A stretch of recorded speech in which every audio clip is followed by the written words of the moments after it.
Namaste children. I am your Ramdeep sir. So I started class 12 physics chapter 1 electric charges and electric field. In the previous class we discussed Coulomb's law, force between two charges and electric force due to system of charges. We also discussed electric field and electric field due to system of charges.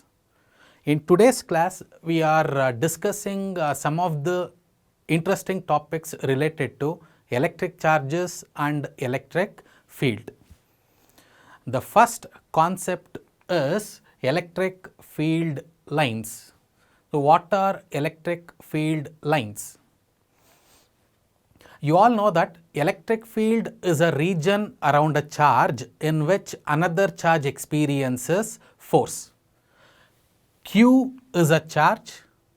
The region around Q in which another charge experiences force is called electric field. Tell me what happens when I place test charge in electric field. The value of test charge is +1 coulomb. It experiences repulsive force. Because of repulsive force, +1 coulomb moves away from Q like this. This is the direction of electric field. The direction in which +1 coulomb move is called the direction of electric field. This imaginary line is called electric field line. So, what is electric field line? It is an imaginary line or curve which represents direction of electric field. There are some properties related to electric field lines. Now we are talking about the properties. So, what is the first property of electric field line? So, I take a positive charge Q. Tell me what happens when I place test charge very close to this? It moves away from the charge like this. What if I place test charge here? It moves away from the charge like this. What if I place test charge here? It moves away from the charge. If the test charge is placed here, it moves away from charge. So, from this diagram it is clear that electric field lines or imaginary lines always start from positive charge. What if I take negative charge? You place a test charge very close to this. Unlike charges always attract each other. Because of attractive force, +1 coulomb moves towards -Q like this. This imaginary line represents direction of electric field. Tell me what happens when I place test charge here? Because of attraction, test charge moves towards -Q. If the test charge is placed here, same thing happens. It moves towards -Q. It moves towards -Q. From this diagram, it is clear that electric field lines always end at negative charge. This is the first property of electric field lines. Electric field lines always start from positive charge and they terminate at negative charge. What happens when two charges are placed very close to each other? Let's check. So, this is a positive charge, this is a negative charge. You all know that electric field lines always start from positive charge and terminate at negative charge like this. If I draw one more electric field line, so I get something like this. The line is starting from positive charge and ends at negative charge. In the absence of second charge, tell me what happens? The line continues to move in same direction like this. The line continues to move in straight line like this. Because of negative charge, bending of line takes place. That is why we get a line like this. The electric field line always starts from positive charge and terminates at negative charge. In the absence of -Q, we get electric field line like this. But because of negative charge, bending of electric line takes place, we get something like this. So from this it is clear that electric field lines always start from positive charge and terminate at negative charge. So this is what we get when there are two unlike charges. So what happens when two like charges are placed very close to each other? The lines move away from each other because of repulsion. So this is what we observe. The lines are moving away from each other. It represents repulsion between two charges. Now my question is how to find direction of electric field at any point. It is very simple. So what is the direction of electric field at this point? Draw a tangent. The tangent drawn to electric field line at any point gives the direction of field at that point. Remember one more thing, at a given point we can have only one tangent. It means at a given point there is only one direction for electric field. Now tell me what is the direction of electric field here? Draw a tangent. The tangent drawn to electric field line gives the direction of electric field. This is how we find electric field at a given point. That is the second property. So tangent drawn to electric field line at any point gives the direction of field at that point. Now the third property is two electric field lines never intersect. Two lines never meet. Why? Tell me what happens when two lines meet. At the point of intersection, you draw a tangent to first line. So this is the tangent drawn to first electric field line. I can draw tangent to second electric field line also. Now check the diagram carefully. At a given point, there are two directions for electric fields, which is not possible. I already told you, at a given point, we can have only one direction for electric field. If two lines intersect, then at the point of intersection, there will be two directions for electric field, which is not possible. If I place test charge here, it must move in two different directions simultaneously. That is not possible. The third property of electric field line is two electric field lines never intersect. Why? If they intersect, then at the point of intersection, there will be two directions for electric field. Very important property of electric field line.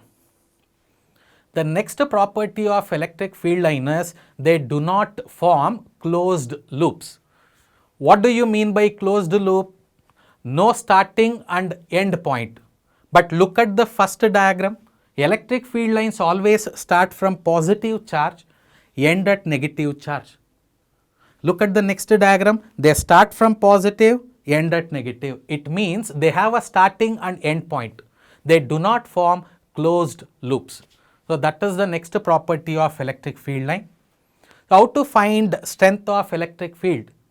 Just by counting the number of electric field lines per unit area. So more number of electric field lines per unit area represents stronger electric field. If less number of electric field lines are present per unit area, it represents weaker electric field. And uniform electric field is always represented by parallel and equidistant lines. The uniform electric field is always represented by parallel lines and equidistant lines. So these are the properties of electric field lines. Very important concepts.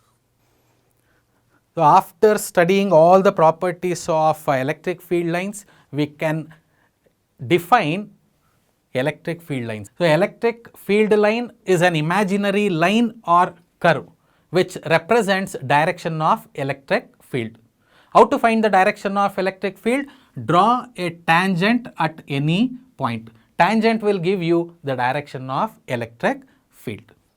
So after understanding the properties of electric field lines, we can discuss one more concept related to electric field lines, and it is called electric flux. So what is electric flux?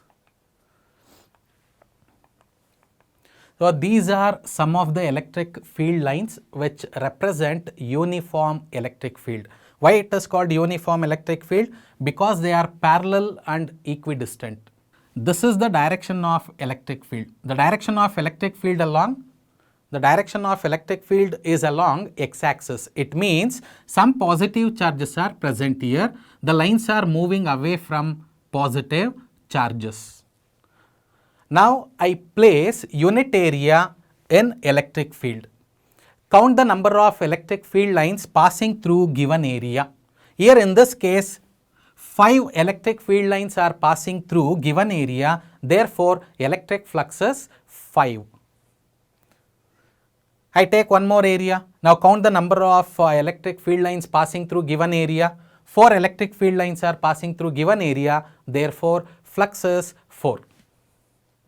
So electric field represents number of electric field lines passing through given area which is placed perpendicular to direction of electric field.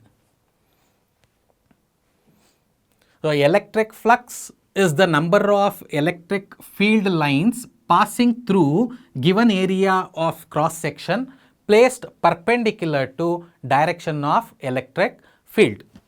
The expression for electric field is phi is equal to EA cos theta. What is E? Strength of electric field. What is A? Area of cross section of given surface. What is theta?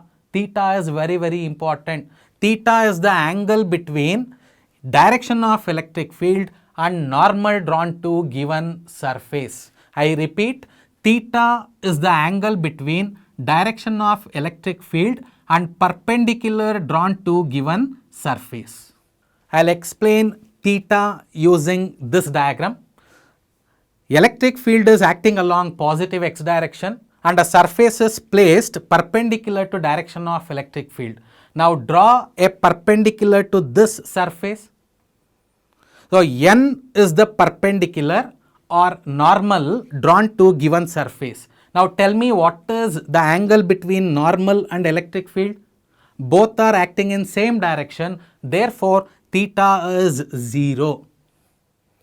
Theta is equal to 0 when given surface is placed perpendicular to electric field. Now I take one more example. Electric field is acting along x direction and a surface is placed parallel to direction of electric field like this. Now draw a perpendicular to given surface. N represents normal or perpendicular drawn to given surface. Now tell me what is the angle between normal and electric field? You are right. So theta is equal to 90 degree. From these two diagrams it is clear that if surface is placed perpendicular to electric field, then theta is equal to 0. What if the surface is placed parallel to electric field? Theta is equal to 90 degree. So finding the value of theta is very important. Now tell me what is the SI unit of electric flux? The unit of electric field is Newton per coulomb. The unit of area is meter square. Therefore, the SI unit of electric flux is Newton meter square per coulomb. The expression for electric flux can be written like this. Phi is equal to E dot A. Can you tell me why? I am using dot product of two vectors. What is A dot B? A B cos theta. Now tell me what is E dot A? EA cos theta. And remember, the dot product of two vectors is always a scalar. It means the dot product of E dot A is always a scalar. Electric flux is a scalar quantity. It has only magnitude but no direction. The next concept in this chapter is electric dipole. Di means two. Two equal and opposite charges separated by very small distance is called an electric dipole. So, two equal and opposite charges, one is plus q and the other is minus q. These two are separated by very small distance 2a. This system is called an electric dipole. When this electric dipole is placed in external electric field, it rotates. Electric dipole has the ability to rotate in electric field. The ability of electric dipole to rotate in external electric field is called electric dipole moment P. What is the definition of electric dipole moment? The product of magnitude of any one charge and the distance between two charges is called electric dipole moment. In other words, P is equal to product of any one charge into distance between the charges.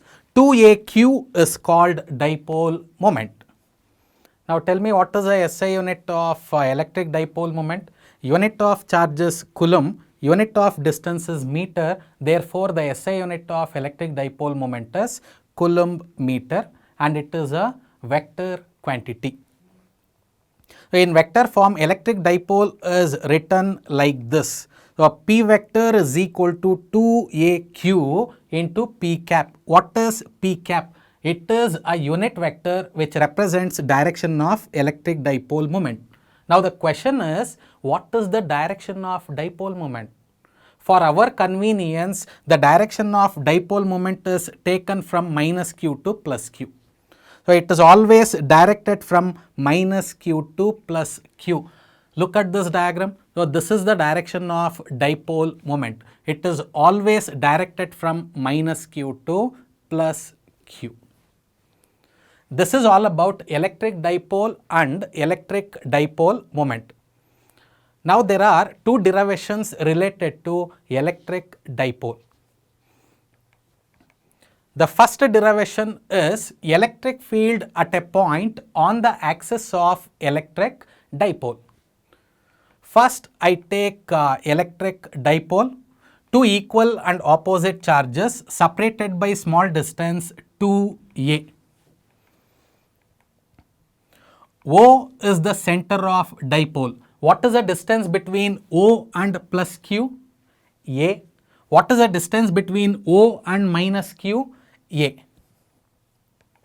Now the question is, what is axis of dipole? A straight line which passes through plus Q and minus Q is called axis of dipole. This is a straight line passing through plus Q and minus Q. That is why it is called axis of dipole. Now select a point on the axis. P is a point on the axis of dipole. We must find electric field at P.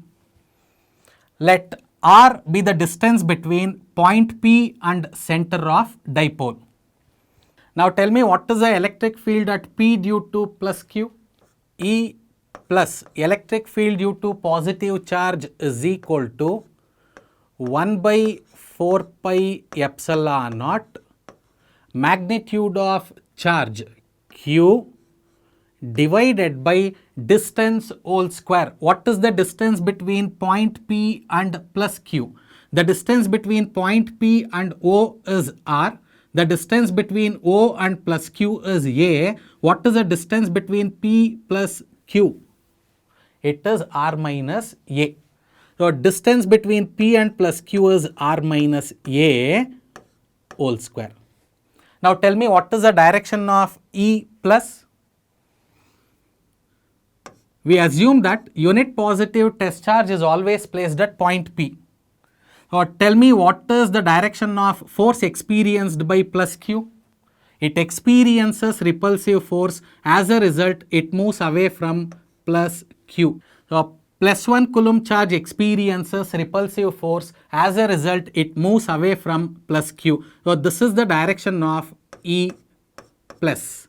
Now, tell me, what is the electric field at P due to minus Q?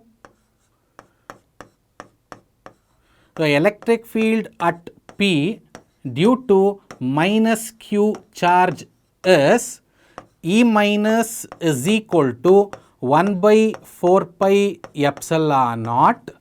Magnitude of second charge is Q divided by distance between P and minus Q. What is the distance between P and O? R. What is the distance between O and minus Q? A. What is the distance between P and minus Q? R plus A.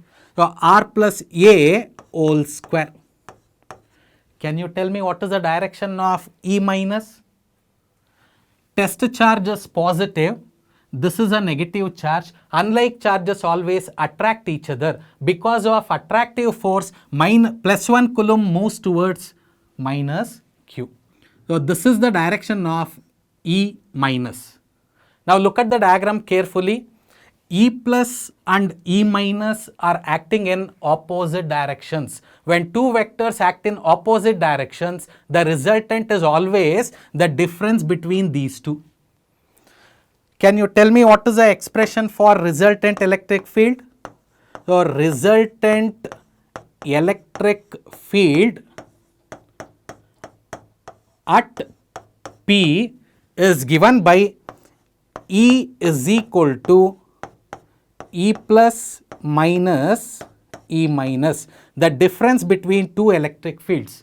Can I write E minus minus E plus? Not possible. You know why? Point P is very close to positive charge. Therefore, the effect of positive charge is always greater than the effect of minus Q. It means the value of E plus is always greater than E minus. That is why the resultant electric field is always equal to E plus minus E minus. Now substitute the values of E plus and E minus. Observe these two equations carefully. I can take 1 by 4 pi epsilon naught and Q outside, common factors. What do we get? E is equal to Q divided by 4 pi epsilon naught is common. Here we are left with 1 divided by R minus A whole square minus 1 divided by R plus A whole square. Now simplify the terms present inside the bracket. E is equal to Q divided by 4 pi epsilon naught as it is. No changes. Now take the LCM.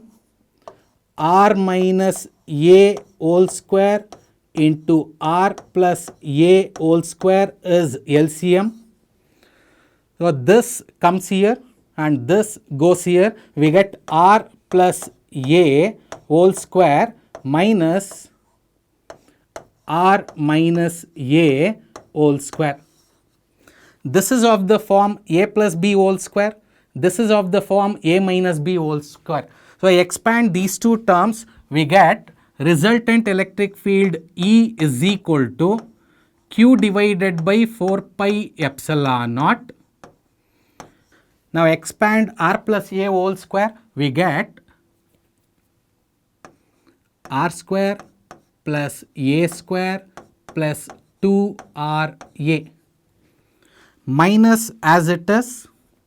Now expand R minus A whole square, we get R square plus A square minus 2RA. This is of the form A square into B square. So A square into B square is nothing but AB whole square. Denominator can be written like this: R plus A into R minus A whole square. Now multiply negative sign inside, we get E is equal to Q divided by 4 pi epsilon naught into R square plus A square plus 2RA as it is, minus into plus is minus R square, minus into plus is minus A square, minus of minus plus 2RA divided by, this is of the form A plus B into A minus B. A plus B into A minus B is A square minus B square. So I can write R plus A into R minus A as R square minus A square whole square as it is. In numerator I can cancel R square minus R square, A square minus A square. we are left with 2Ra plus 2Ra, nothing but 4 times Ra. So E is equal to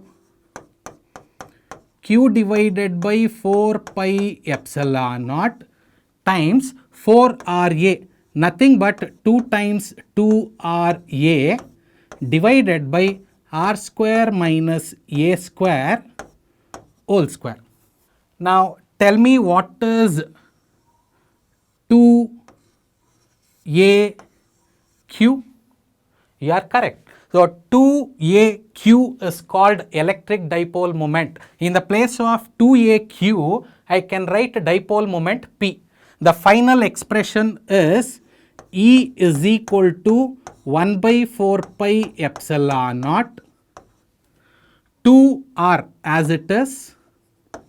In the place of 2AQ, I write a dipole moment P divided by R square minus A square whole square. So this is the expression for final electric field. Can you tell me what is the direction of final electric field? Very simple. Resultant electric field is given by E is equal to E plus minus E minus. The direction of E plus and the direction of resultant electric field are same. So E plus is acting along negative x direction. Therefore, this will be the direction of resultant electric field. Now tell me what is the direction of dipole moment? You are correct. Minus Q2 plus Q. Now observe the directions of final electric field and dipole moment. Both are acting in same direction. Therefore, in vector form, resultant electric field is given by E vector is equal to 1 by 4 pi epsilon naught 2pr divided by r square minus a square whole square into plus p cap. You know why I have written plus p cap? Because the direction of p cap is same as electric field. What if the direction of electric field and dipole moment are opposite? What if the direction of resultant electric field and the dipole moment are acting in opposite directions? I write minus p cap. But here in this case, p cap and electric field are acting in same directions. Therefore, it is plus p cap. For short electric dipole means if R is much greater than A, the distance between point P and O is much greater than the distance between O and plus Q. This is called a short dipole. So in such cases, A square in denominator can be neglected. Now tell me what happens to the resultant electric field. Resultant electric field on the axis of electric dipole is given by 1 by 4 pi epsilon naught 2pr divided by r square minus a square whole square. For a short dipole, the value of A is very small. So A square can be neglected. What if I neglect A square in denominator? We get E is equal to 1 by 4 pi epsilon naught 2pr divided by r square minus 0 is r square whole square is r power 4. So r square whole square is r power 4. Now cancel r and r, we get E is equal to 1 by 4 pi epsilon naught 2p divided by r cube. This is the expression for resultant electric field in the case of a short electric dipole.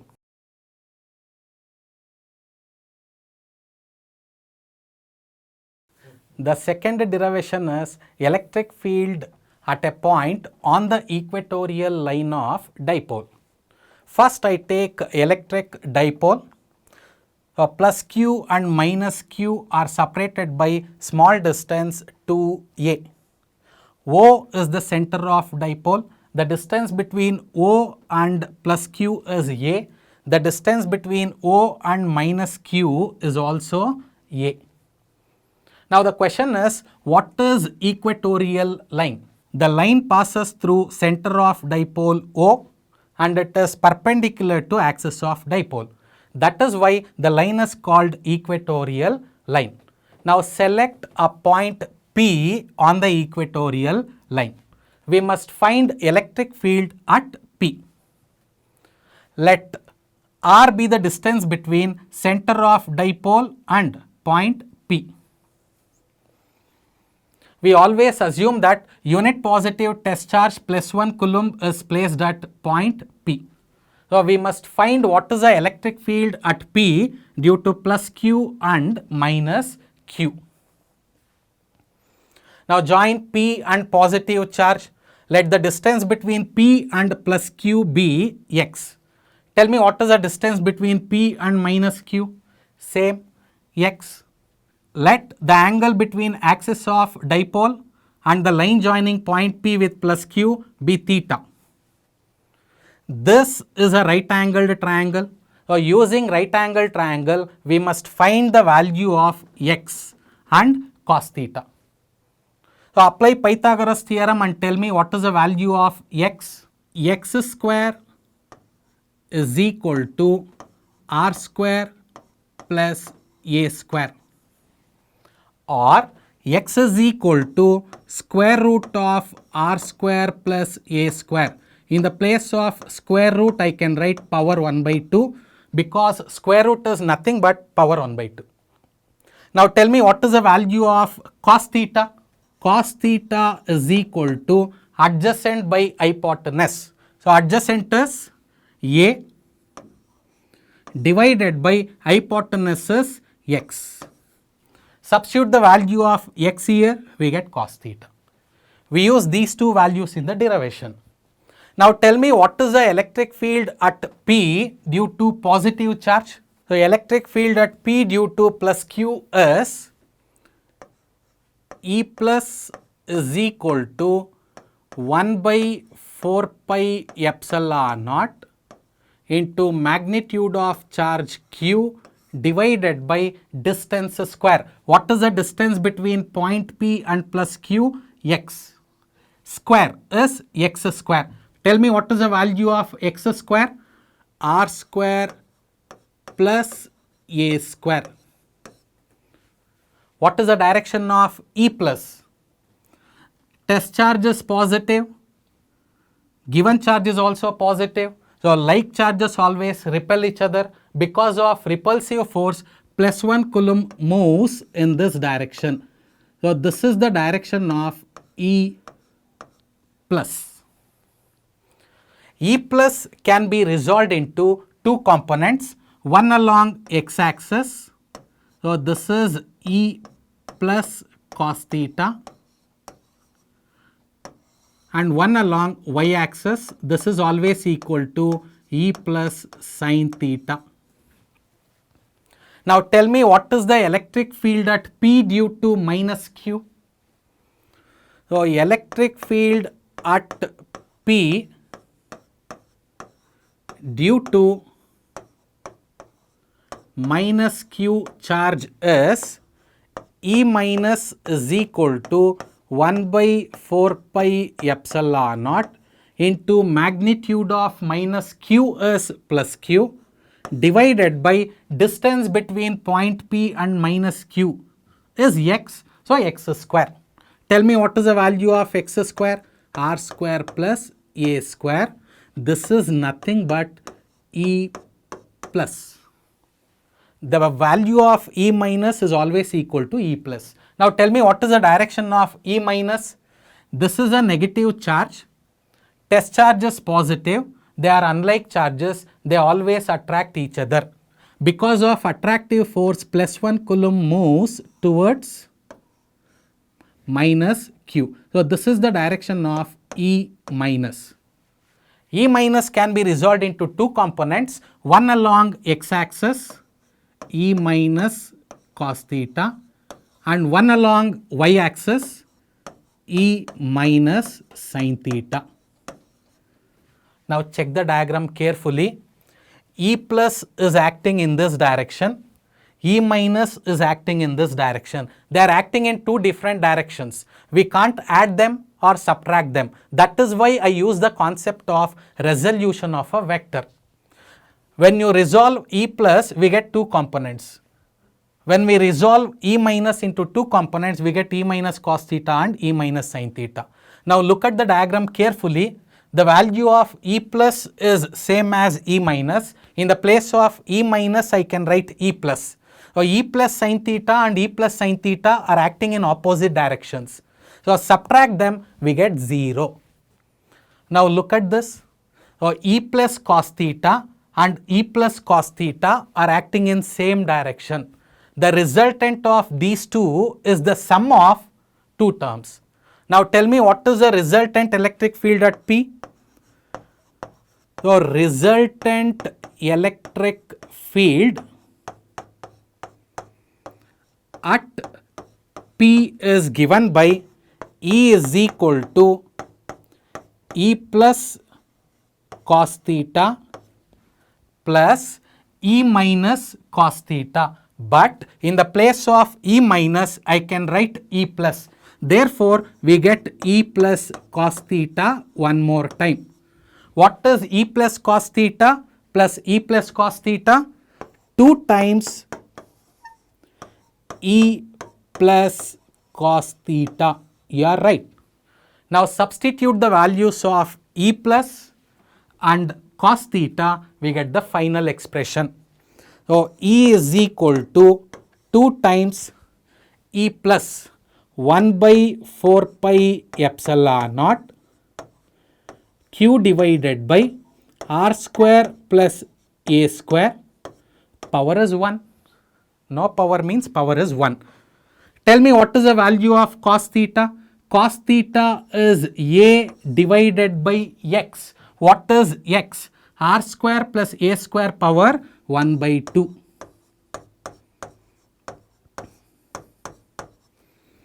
Now check the numerator. In numerator we have 2 AQ. What is 2AQ? Electric dipole moment P. In the place of 2AQ, I can write P. Now tell me, what is the final expression? E is equal to 1 by 4 pi epsilon naught. 2AQ is nothing but P divided by R square plus A square power 1, R square plus A square power 1 by 2. Bases are same, add the powers. So 1 plus 1 by 2 is 3 by 2. Therefore, in denominator we get R square plus A square power 3 by 2. This is the expression for electric field at a point on the equatorial line. Can you tell me what is the direction of resultant electric field? Very simple. Check the expression for resultant electric field. E is equal to sum of these two terms. So these two terms are acting along x direction. Therefore, the direction of resultant electric field is same as the direction of E plus cos theta. What is the direction of dipole moment? So it is always directed from minus q to plus q. Now compare the directions of resultant electric field and P cap. Electric field is acting along x direction. Dipole moment is acting along negative x direction. They are acting in opposite directions. Now write the expression for resultant electric field in vector form. Now E vector is equal to 1 by 4 pi epsilon naught P divided by R square plus A square power 3 by 2 into minus P cap. Can you tell me why I have written minus P cap here? The direction of E vector and P cap are opposite in directions. That is why negative sign.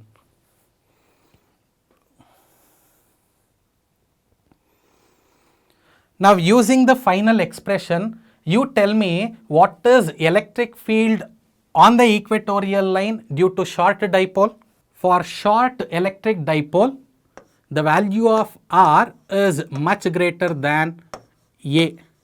It means we can neglect A square in denominator. What is the expression for electric field on the equatorial line? 1 by 4 pi epsilon naught P divided by R square plus A square power 3 by 2. For a short electric dipole, A square in denominator is 0. We get E is equal to 1 by 4 pi epsilon naught P divided by R square power 3 by 2. Now I can cancel 2 and 2. We are left with E is equal to 1 by 4 pi epsilon naught P divided by R cube. Now tell me what is the relation between electric field on the axis and electric field on the equatorial line? Electric field for a short dipole, electric field on the axis is 1 by 4 pi epsilon naught 2p divided by R cube. Or this can be written as 1 by 4 pi epsilon naught p by R cube times 2. Now tell me what is 1 by 4 pi epsilon naught p by R cube? Electric field on the equatorial line. In the place of 1 by 4 pi epsilon naught p by R cube, I write electric field on the equatorial line times 2.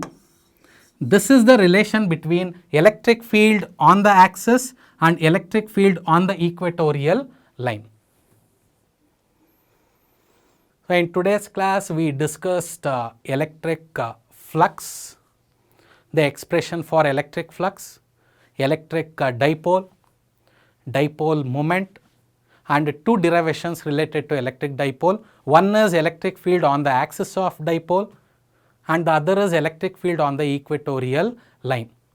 Now you know what is the relation between electric field on the axis and electric field on the equatorial line. So in the next class, we can continue this chapter. Thank you.